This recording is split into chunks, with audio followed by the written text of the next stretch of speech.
Bismillahirrahmanirrahim. Assalamu alaikum. Do you know your momentum? I welcome you all to yet another physics lesson. In this, we are going to be discussing O-level physics syllabus with your favorite physics teacher, Usman bin Aslam, and this is lecture number 4. The topic that we are going to be discussing for today, it's called the graphical analysis of Ohm's law. This topic that I am going to discuss with you today, it's one of the topics that causes a lot of problems for the students uh, because when they were initially told about this topic, they were not paying a lot of attention. So now today, I want you to pay all of your attention here. It's going to take hardly 10 minutes to understand this topic, but please stay with me. In our last lesson, we had performed an experiment which told us about how we can check if a resistor obeys Ohm's law or not. Ohm's law का formula था V equals to I into R, जिसमें से V voltage था, I current था. Current की measurement के लिए इस सर्किट के अंदर मैंने एक एमीटर लगाया है, एक रेजिस्टर लगाया है, और इस रेजिस्टर के अक्रॉस मैंने एक वोल्ट मीटर लगाया है ताकि उससे ये वोल्टेज मेजर हो सके. फिर एक स्विच अटैच किया है और इस बैटरी को मैंने एक वेरिएबल बैटरी बनाया है. अब इस सारे सर्किट से हम ग्राफ कैसे बना सकते हैं, उसके लिए मैंने आपको ये बताया था. ये वेरिएबल बैटरी मैं पहले 2 वोल्ट पे सेट करता हूँ. यहाँ से एमीटर की रीडिंग में नोट करता हूँ, लेट्स कॉल दैट I1, और यहाँ वोल्ट मीटर की रीडिंग को लेट्स कॉल दैट V2. फिर मैं इसी बैटरी की जो सप्लाइड वोल्टेज है उसको चेंज कर देता हूँ. लेट्स से अब 4 वोल्ट्स कर देता हूँ. जरूरी नहीं है कि 2, 4, 6, 8 ही हो.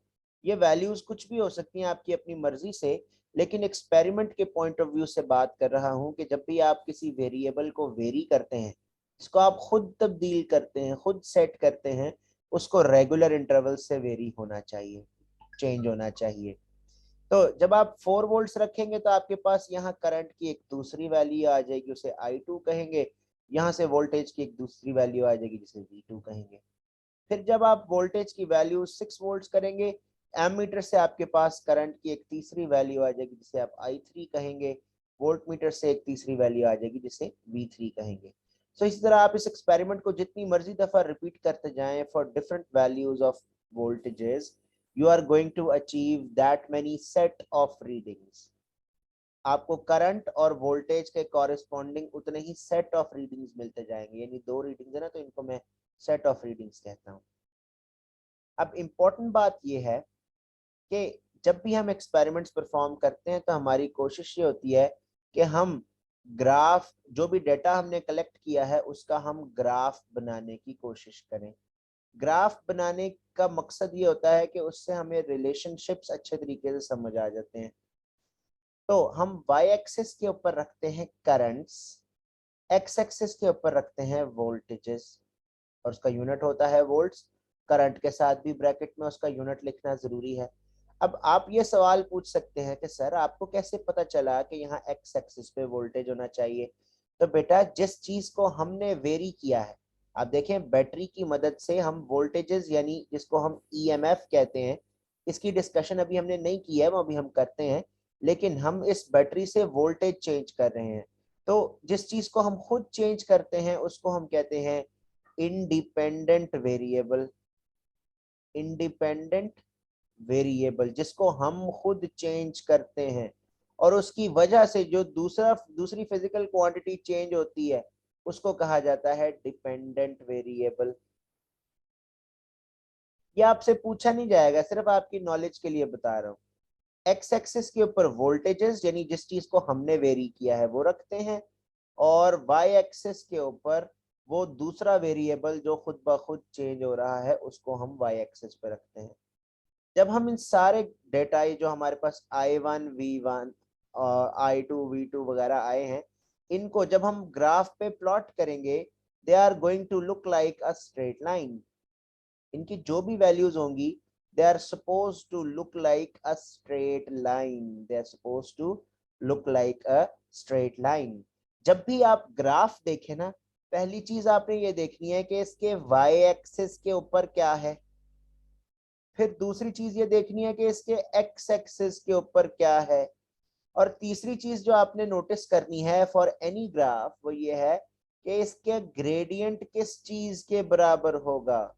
तो अब मैं आपको सिखाने वाला हूं कि आप ये कैसे फाइंड आउट करेंगे कि इसका ग्रेडियंट किस चीज के बराबर है। जरा ध्यान से देखिएगा। ग्रेडियंट का फॉर्मूला हम जरा पूछते हैं अनस से। अनस, आप मुझे बताएंगे ग्रेडियंट का फॉर्मूला क्या होता है बेटे? अगर आपको नहीं पता तो आप feel free and tell me, sir नहीं पता। सर नहीं पता। कोई बात नहीं। ग्रेडियंट का फॉर्मूला होता है y2 minus y1 divided by x2 minus x1। Gradient क्या होता है? जब आप एक स्ट्रेट लाइन लेते हैं तो स्ट्रेट लाइन के ऊपर कोई से दो पॉइंट्स, कोशिश ये करनी है कि जो दो पॉइंट्स आप लेने लगे हैं वो एक दूसरे से दूर दूर हों। तो ये देखें यहाँ पे जो मैंने ब्लू से इंडिकेट किए हैं, इसके कॉरिस्पॉन्डिंगली जो x एक्सिस पे वैल्यू होगी उसको हम कहते हैं x1, और इसके बिल्कुल सामने जो y एक्सिस पर रीडिंग होती है उसे कहते हैं y1। इसी तरह दूसरे पॉइंट के बिल्कुल नीचे x एक्सिस पे जो वैल्यू उसे x2 कहेंगे, बिल्कुल सामने y एक्सिस पे जो वैल्यू उसे y2 कहते हैं। तो इनके कोऑर्डिनेट्स बनेंगे x1 y1 और इसके कोऑर्डिनेट्स बन जाएंगे x2 y2। ठीक है जी। अब ये जो फॉर्मूला मैंने यहाँ लिख के दिखाया है y2 माइनस y1, इसको कैसे कैलकुलेट करेंगे? जो y2 की वैल्यू है इसमें से ये y1 वाली वैल्यू माइनस करेंगे तो और ऊपर लिखेंगे। इसी तरह x2 माइनस x1, x2 क्या है? ये पहले को पॉइंट का x कोऑर्डिनेट है। x1 क्या है? जो दूसरा पॉइंट है उसका y x, उसका x कोऑर्डिनेट है। इसको हम delta y by delta x लिख सकते हैं। डेल्टा का मतलब होता है चेंज, यानी दो चीजों का डिफरेंस। तो अगर आप गौर से देखें, पहले भी तो y एक्सिस की दो वैल्यूज सब्ट्रैक्ट हो रही थी, तो उसको मैं डेल्टा y करके लिख सकता हूं। इसका मतलब है कि दो y एक्सिस की वैल्यूज में तब्दीली। अब ध्यान से देखने की जरूरत है, y एक्सिस के ऊपर क्या चीज मौजूद है? y एक्सिस के ऊपर मौजूद है current. So this delta y is actually a current value. This delta x, अब x एक्सिस पे क्या है? x एक्सिस पे है वोल्टेजेस, तो this is going to be voltage. यानी ये जो ग्रेडियंट है ये इनडायरेक्टली I ओवर v के बराबर है। मेरे साथ हैं अभी तक सारे? जी बेटे, यस सर। सब मेरे साथ हैं अभी तक? मैंने क्या किया है? शाबाश। अब ध्यान से देखिएगा एक बात और, voltage equals to current into resistance होता है। अगर आप इसको voltage over current equal to resistance कर लें, कोई मसला तो नहीं है?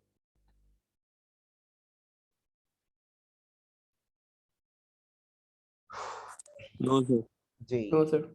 जी। अब इस रेजिस्टेंस के नीचे कुछ भी नहीं है, तो मैं वहां 1 लिख लेता हूं।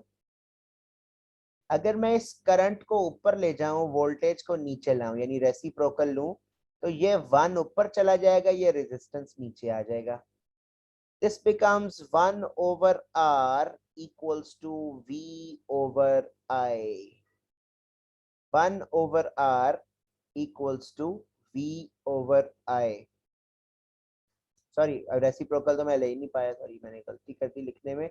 I मैंने ऊपर ले जाना है, V मैंने नीचे लाना है। This becomes I over V, sorry my bad.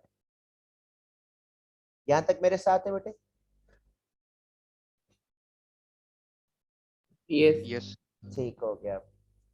अब I ओवर V जो है इसको हम 1 ओवर R समझ सकते हैं। अगर आप देखें जो ग्रेडियंट के बारे में हमने इंफॉर्मेशन बनाई है, 1 ओवर वी, इसमें जो सॉरी आई ओवर वी, इसमें जो आई ओवर वी है, isn't this equal to 1 over R, जो मैंने यहां से इंफॉर्मेशन बनाई है? सो कंक्लूडिंगली मैं ये लिख सकता हूं कि इस ग्राफ का जो ग्रेडियंट है that is equal to 1 divided by R. So इस ग्राफ का ग्रेडियंट रेसिप्रोकल ऑफ रेजिस्टेंस के बराबर है। Gradient of I V graph is equal to 1/r। इस इंफॉर्मेशन को हम अपने मकाम के लिए कैसे इस्तेमाल कर सकते हैं, जरा वो देख लीजिएगा। थोड़ी सी कंफ्यूजिंग बात हो सकती है, आई अंडरस्टैंड। मैंने दो अलग अलग रेजिस्टर्स लिए, उनका इसी तरह करंट वोल्टेज ग्राफ बनाया और फिर मैंने ये देखा कि एक रेजिस्टर का ग्राफ कुछ ऐसे बन रहा है, दूसरे रेजिस्टर का ग्राफ कुछ ऐसे बन रहा है। अब मैं बड़ी आसानी से बगैर कुछ कैलकुलेट किए ये बता सकता हूं कि कौन से रेजिस्टर की रेजिस्टेंस ज्यादा है, कौन से रेजिस्टर की रेजिस्टेंस ज्यादा है। लेट्स से ये कोई R1 रेजिस्टर था, ये R2 रेजिस्टर था। अब देखना यह है कि R1 has a smaller gradient, gradient छोटा है। अब चूंकि ग्रेडियंट 1/r के बराबर है, अभी अभी मैंने ऊपर बताया, क्योंकि इसका ग्रेडियंट कम है तो R1 की रेजिस्टेंस ज्यादा होगी। इसी तरह R2 के लिए देखते हैं, R2 has larger gradient, again gradient is equals to 1/r। जिसका ग्रेडियंट ज्यादा उसकी रेजिस्टेंस कम, क्योंकि ग्रेडियंट और रेजिस्टेंस जो है in this case they are inversely proportional to each other. Is that clear to everyone? Yes sir. शाबाश। बाकी सब यस लोग, सर। हाँ, take ownership of what you are learning here बेटा। मेरे से सवाल पूछेंगे तो आपकी कंफ्यूजन दूर होंगी। अच्छा, अब एक और डिवाइस थी जिसका मैंने आईवी ग्राफ बनाया तो वो कुछ ऐसा बन गया। इसको मैं कह देता हूं R3, इसको मैं कह देता हूं R3। अब R3, इसका ग्रेडियंट जरा मुझे बताइएगा क्या है। ग्रेडियंट कांस्टेंट है, इंक्रीजिंग है या डिक्रीजिंग है? Sir decreasing. अच्छा सर इंक्रीजिंग। अच्छा। अगर आपको कभी ये कंफ्यूजन होती है कि आपको तस्वीर देख के ना पता चल रहा हो कि ग्रेडियंट बढ़ रहा है कि कम हो रहा है, तो मैं आपको एक ऐसी टिप बताता हूँ जो मैं यूज करता था खुद। मैं इमेजिन करता था कि ऐसे करके ना एक साइकिल है और मुझे इस लाइन के ऊपर चला के लेकर जानी है, ठीक है? तो जहां पर मुझे इस लाइन पे साइकिल चलाने में कम मसला होगा वहां ग्रेडियंट कम है, और जहां पर इस साइकिल को चलाने में मुझे मसला ज्यादा होगा वहां ग्रेडियंट ज्यादा है। सो ग्रेडियंट इन दिस सिचुएशन, मेरी इस साइकिल को मुझे शुरू में चलाने में इतना मसला नहीं होगा क्योंकि शुरू में ये ऑलमोस्ट फ्लैट लाइन है, तो ग्रेडियंट इज स्मॉल शुरू में। लेकिन बाद में क्या हो रहा है, बाद में ग्रेडियंट ज्यादा हो जाता है क्योंकि मुझे इसके ऊपर साइकिल चलाने में मसला होता है। तो इसलिए जो ग्रीन लाइन मैंने यहाँ बनाकर दिखाई है ना, this green line indicates increasing gradient, increasing gradient. इसका ग्रेडियंट सर बढ़ रहा है। जी फरमाइए। सर हम ये टेंजेंट लगा के निकाल सकते थे ना? बेटा जब कैलकुलेट करना है तो टेंजेंट निकाल के ही करना है, लेकिन जब तस्वीर को देखकर कमेंट करना है तो वहां पर आपके पास देखो यहाँ कोई वैल्यूज वगैरह नहीं थी। एग्जामिनर आपसे एक्सपेक्ट करेगा कि आप तस्वीर देखकर ये बता सकें कि किसका ग्रेडियंट ज्यादा है किसका ग्रेडियंट कम है। उसके लिए मैंने आपको अपनी बाइसिकल वाली ट्रिक बताई है, ठीक है ओके सर। जी। अब ग्रेडियंट चूंकि इनवर्सली प्रोपोर्शनल है रेजिस्टेंस के साथ, जब इसका ग्रेडियंट इंक्रीजिंग है तो बेटा फिर इसकी रेजिस्टेंस डिक्रीजिंग होगी। यानी कि ये जो ग्रीन वाली लाइन मैंने बनाई है ना, ये जिस भी डिवाइस की है उसकी रेजिस्टेंस डिक्रीज हो रही है, पहले ज्यादा है बाद में कम हो रही है, डिक्रीजिंग रेजिस्टेंस। जी बेटा, here we will take a little break so that you may ask your question if you have any.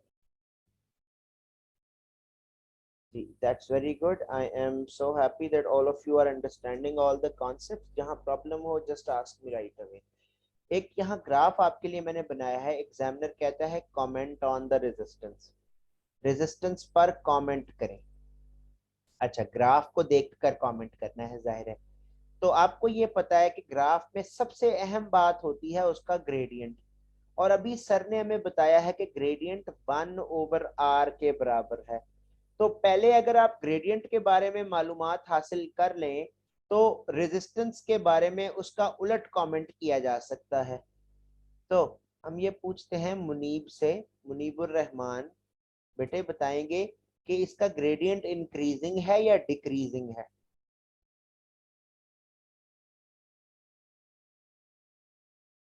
I guess decreasing है. That's good. We try to ride a bicycle on it as compared to before. शुरू में ये ज्यादा steep है, शुरू में bicycle ride करना इस पर ज्यादा मुश्किल होगा, बाद में ये ऑलमोस्ट हॉरिजॉन्टल होता जाता है, तो बाद में बाइसिकल राइड करना आसान है। इसलिए शुरू में इसका ग्रेडियंट लार्ज है, बाद में इसका ग्रेडियंट स्मॉल है। सो इसका ये मतलब हुआ this is a decreasing gradient graph, और ग्रेडियंट के बारे में अभी सर ने बताया है कि रेजिस्टेंस इनवर्सली प्रोपोर्शनल होती है। सो ऐसे कंपोनेंट का ग्रेडियंट चूंकि डिक्रीज हो रहा है, रेजिस्टेंस इंक्रीज हो रही होगी। जी, यहाँ तक बात समझ आ गई सबको? Yes sir. जो अभी तक मैंने आपको ये आंसर लिखकर दिखाया ना, ये वाला, ये क्वेश्चन कम से कम भी 2 नंबर के लिए आपसे पूछा जा सकता है। उसमें आपने पहला कमेंट ग्रेडियंट पे करना है, दूसरा कमेंट रेजिस्टेंस पे करना है। ठीक है, सिर्फ प्रैक्टिस के लिए जरा जल्दी से मुझे ये बता दें कि ऐसे करके 3 अलग अलग डिवाइसेस के लिए मैंने ग्राफ्स बनाए हैं, करंट वोल्टेज ग्राफ्स ए, बी और सी। मुझे बताएं इनमें से सबसे स्मॉलेस्ट रेजिस्टेंस किसकी है? सर एक ही। जी, बाकी लोगों से भी पूछते हैं। सलार जदी साहब, आप क्या कहते हैं? Yes sir, एक ही. शाबाश सर एक ही। हाँ, दैट्स वेरी गुड, क्योंकि ग्रेडियंट 1/r के बराबर है, और ए सबसे ज्यादा स्टीप है क्योंकि उस पर बाइसिकल चलाना सबसे मुश्किल होगा as compare to B and C. Gradient सबसे ज्यादा है तो रेजिस्टेंस सबसे छोटी होगी। दैट्स ग्रेट, माशाल्लाह सारी बातें आप लोगों को समझ आ गई हैं। अब जल्दी से आपको मैं 3 डिवाइसेस ऐसी बताता हूँ जो हमारे सिलेबस में इंपॉर्टेंट है, रेलिवेंट है। उनके ग्राफ को देखकर हमें उनके बारे में पता होना चाहिए कि ये कौन सी डिवाइस है, सिर्फ उनका नाम ही पता होना चाहिए। ठीक है जी, 3 तरह की डिवाइसेस हमारे सिलेबस में रेलिवेंट है। फर्स्ट,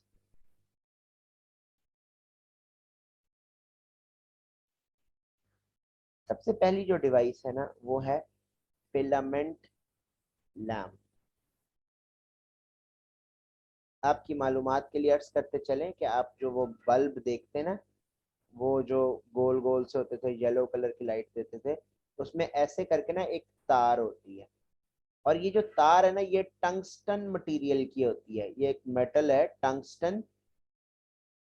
टंगस्टन को जब हम 2 तारों से कनेक्ट करते हैं और इसमें करंट फ्लो होता है, तो ये टंगस्टन की बहुत हाई रेजिस्टेंस है, हाई रेजिस्टेंस, जिसकी वजह से करंट अपनी बहुत ज्यादा एनर्जी इस फिलामेंट लैंप के अंदर लूज करता है, जिससे ये टंगस्टन हीट अप होता है, और हीट अप होने की वजह से ये ग्लो करता है।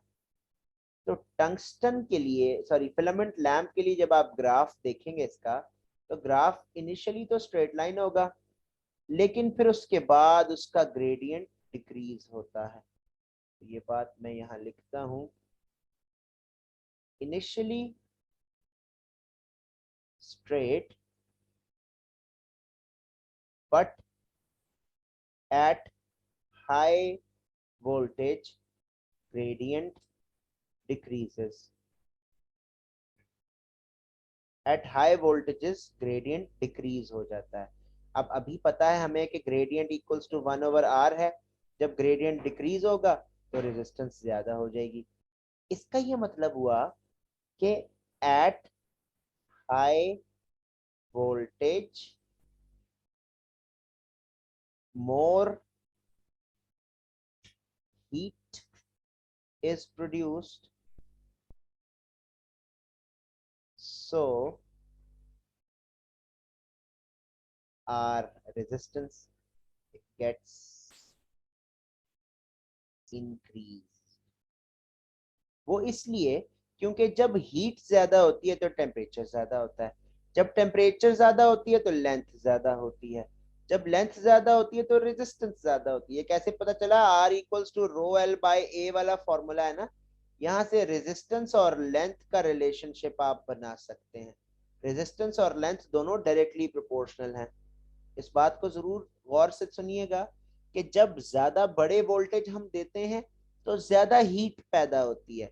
जब ज्यादा हीट पैदा होगी तो टेम्परेचर ज्यादा होगा. जब टेम्परेचर ज्यादा होगा तो लेंथ ज्यादा हो जाएगी, एक्सपैंड कर जाएगा ना. जब लेंथ ज्यादा होगी तो रेजिस्टेंस ज्यादा हो जाएगी. इसीलिए आप ये कह सकते हैं कि जब हीट ज्यादा होती है तब रेजिस्टेंस ज्यादा हो जाती है. डायरेक्टली ये बात कही जा सकती है. Here I will take a little break so that you may ask your question. That is good. Next device which we need to know just by looking at the graph, that is an ohmic conductor. Ohmic conductor. Ohmic conductors. Ji, ohmic conductors क्या होंगे?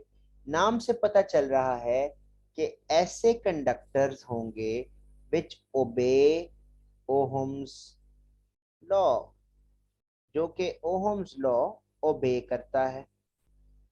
अब Ohm's law ओबे करने का क्या मतलब है? Ohm's law ओबे करने का मतलब ये है एक ऐसा मटेरियल जो ओहम्स लॉ ओबे करे. यानी ओहम्स लॉ में शुरू में ये कहा था if temperature and other external factors remain constant. तो मैंने आपको लास्ट लेसन में ये बात बताई थी कि इसका मतलब है कि रेजिस्टेंस कांस्टेंट हो. तो बेटा जी, अगर मैं ओहमिक कंडक्टर की बात कर रहा हूं तो आपके जहन में फौरन ये बात आनी चाहिए कि अच्छा सर, किसी ऐसे मटेरियल की बात कर रहे हैं कि जिसकी रेजिस्टेंस कभी चेंज ही ना हो, जिसकी रेजिस्टेंस कभी भी चेंज ना हो. तो अब इसी बात को यूज करें. ग्रेडियंट चूंकि 1/r के बराबर है, r की वैल्यू कभी चेंज नहीं होनी चाहिए. तो क्या ग्रेडियंट की वैल्यू चेंज होगी? नहीं होगी. Gradient is equals to 1/r. If r is a constant, that means graph का ग्रेडियंट भी कांस्टेंट होना चाहिए. तो ऐसा कौन सा ग्राफ बनता है जो स्ट्रेट लाइन होता है उसका ग्रेडियंट कांस्टेंट है?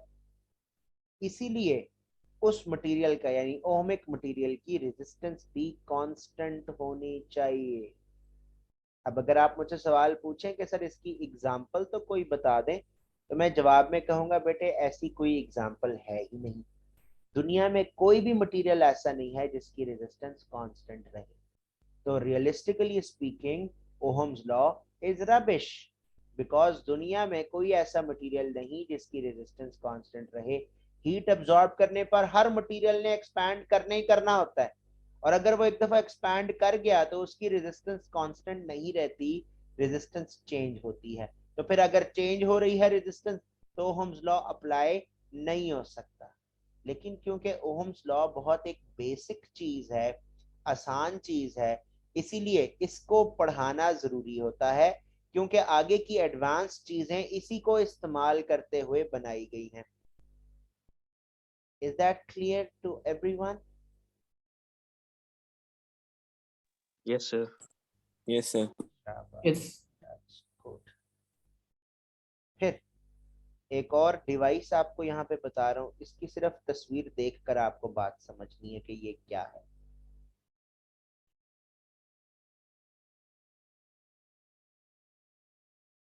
इस डिवाइस का एक नाम है और हमें सिर्फ उस नाम तक ही महदूद रहना है। अगर हम उसके बारे में और बातें करेंगे तो हमारे लिए बात इधर उधर निकल जाएगी। इस ग्राफ की शक्ल को देखिएगा, ये जो एंड पे मैंने बनाया है इसको बेशक आप इग्नोर कर दें, सिर्फ इस ग्राफ की शक्ल को देखें। ये ग्राफ एक सेमीकंडक्टिंग डायोड का ग्राफ है। सेमीकंडक्टिंग डायोड क्या है, अगले चैप्टर में इसको हम डिस्कस करेंगे। अभी के लिए सिर्फ इसकी शेप आपको दिखा रहा हूं। आपके थोड़ी सी रेफरेंस के लिए बता दूं, आपने अक्सर लफ्ज एलईडी सुना होगा। एलईडी होता है लाइट एमिटिंग डायोड, यानी एलईडी छोटे से बल्ब जो होता है, अक्सर आपने देखा भी होगा, वो एक तरह का डायोड होता है। लेकिन वो कैसे काम करता है, क्या करता है, वो सब बातें बाद में की जाएंगी। अभी जो बात हम सीख रहे हैं वो ग्रेडियंट एनालिसिस है। हमें पता है ग्राफ का ग्रेडियंट 1/r के बराबर है। शुरू में आप देखें, शुरू में ये बिल्कुल हॉरिजॉन्टल लाइन है, यानी शुरू में इसका ग्रेडियंट है 0। अब चूंकि ग्रेडियंट इनवर्सली प्रोपोर्शनल है रेजिस्टेंस के साथ, अगर ग्रेडियंट 0 है इसका मतलब है कि रेजिस्टेंस इसकी इनफाइनाइट है, बहुत ज्यादा है। लेकिन आहिस्ता आहिस्ता अगर आप देखें इसका ग्रेडियंट चेंज होता जाता है, ग्रेडियंट बढ़ता जाता है। जैसे जैसे ग्रेडियंट बढ़ता है वैसे वैसे रेजिस्टेंस कम होती जाती है। तो आप ये समझ लें कि सेमीकंडक्टिंग डायोड एक ऐसी डिवाइस है, एक ऐसी चीज है कि जिसकी रेजिस्टेंस बड़े वोल्टेजेस पर छोटी होती जाती है। तो मैं इसके बारे में सिर्फ एक पॉइंट लिख देता हूं, रेजिस्टेंस कीप्स डिक्रीजिंग। ठीक है जी, तो ये 3 आपके पास वो डिवाइसेस हैं जिनके आपको शक्ल देखकर नाम पता होना चाहिए। तस्वीर ग्राफ की शक्ल देखकर मैं कह रहा हूं, इनकी अपनी शक्ल कैसी होती है उससे हमें कोई कंसर्न नहीं है। फिलामेंट लैंप सर्किट में ऐसे करके दिखाया जाता है, एक सर्कल होता है उसमें एक क्रॉस होता है। इसी तरह डायोड ऐसे करके एक ट्रायंगल, उसके आगे एक लाइन, ऐसे डायोड दिखाया जाता है। ओमिक कंडक्टर्स क्योंकि होते ही नहीं है रियल लाइफ में, इसीलिए इनका कोई इस्तेमाल भी नहीं है हमारी इस चैप्टर के अंदर। यहाँ पर मैं एक ब्रेक लेता हूँ। अगर अभी तक सब कुछ आपको समझ आ गया है तो प्लीज मुझे बताइए।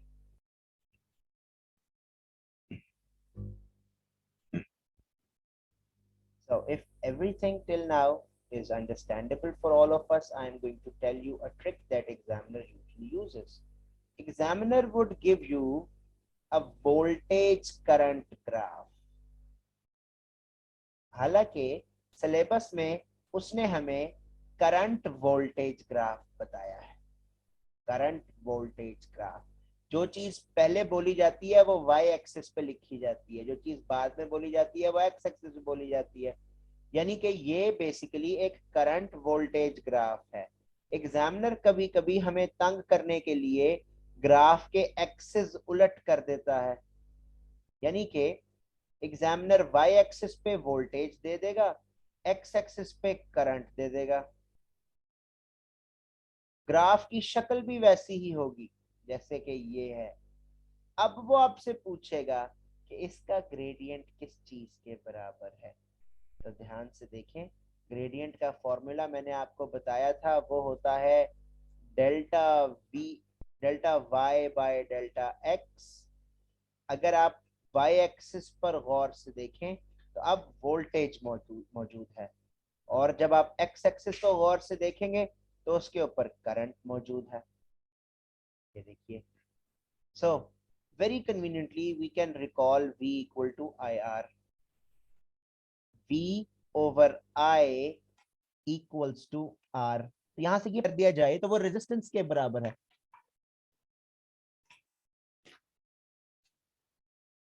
तो यहां से हम ये सीख पा रहे हैं कि in such a situation the gradient is going to be equal to the resistance. Now एक बात फिर से जरा क्लैरिफाई कर दूं कि जब y एक्सिस पे करंट हो, x एक्सिस पे वोल्टेज हो, तब ग्रेडियंट 1/r के बराबर है। और जब इसका उलट हो जाए, यानी y एक्सिस पे वोल्टेज हो जाए, x एक्सिस पे करंट हो जाए, तब ग्रेडियंट फिर डायरेक्टली इक्वल टू r के बराबर हो जाएगा। यानी कि अगर ये ग्राफ ऐसे कर्व हो रहा होता तो इसका ग्रेडियंट इंक्रीजिंग था. Now it will cause the resistance to be increasing as well. हालांकि जब एक्सिस उलट थे उसमें ये रेजिस्टेंस डिक्रीज हो रही थी, लेकिन एग्जामिनर आपको ट्रिक करने के लिए कभी कभी वोल्टेज Y पे करंट X पे दे देगा, जिसके लिए आपको ये समझना है, हमेशा आपने इस बात को एज अ रट्टा नहीं लगा लेना कि हाँ सर ने ये कहा था कि जब भी करंट का ग्राफ आएगा ना उसमें ग्रेडियंट 1/r के बराबर है. नहीं, आपने ये आइडेंटिफाई करना है अगर Y एक्सिस पे करंट हो, X पे वोल्टेज हो, तब ग्रेडियंट 1/r के बराबर है. लेकिन अगर Y पर वोल्टेज हो, X पर करंट हो, तब ग्रेडियंट डायरेक्टली R के बराबर है. ठीक है जी. Is there anything else you would like to discuss right now? कोई मसला, confusion, problem? Go ahead. That's very good. And now we are discussing about EMF. तो उसके बारे में मैंने लिखा है energy converted from chemical to electrical when a charged particle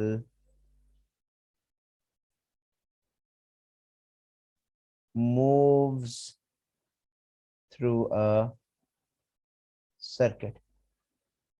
concept के लिए बता रहा हूं कि ईएमएफ और वोल्टेज के अंदर कोई फर्क नहीं होता.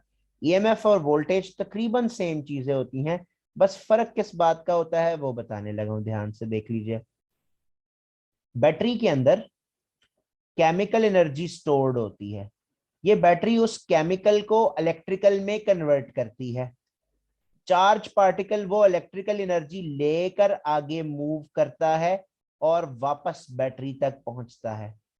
ईएमएफ वो एनर्जी है जो इसने यहां से लेकर वापस जाने तक यूज की है, जबकि पोटेंशियल डिफरेंस या वोल्टेज पूरे सर्किट में किसी भी दो पॉइंट के दरमियान एनर्जी के फर्क को कह सकते हैं. यानी आप ये कह लें कि किसी बैटरी का जो टोटल वोल्टेज होता है उसे ईएमएफ कहा जाता है. ईएमएफ का भी वही यूनिट है जो कि पोटेंशियल डिफरेंस का यूनिट है, वोल्ट्स. लेकिन पोटेंशियल डिफरेंस सर्किट में किसी भी दो पॉइंट्स के दरमियान में हो सकता है. ईएमएफ हमेशा बैटरी के एक टर्मिनल से बैटरी के दूसरे टर्मिनल के दरमियान में होता है. मिसाल के तौर पे अगर जैसे एक रेजिस्टर लगा हुआ है, मैं इसके अक्रॉस, इसके दो वोल्ट मीटर के दोनों टर्मिनल्स के दरमियान में ये रेजिस्टर लगा हो, इन दिस सिचुएशन, हालांकि जो बैटरी का टोटल वोल्टेज है वही इस रेजिस्टर को मिल रहा है, लेकिन इस वक्त वो ईएमएफ नहीं कहलाएगा. इस वक्त वो सिर्फ पोटेंशियल डिफरेंस कहलाएगा.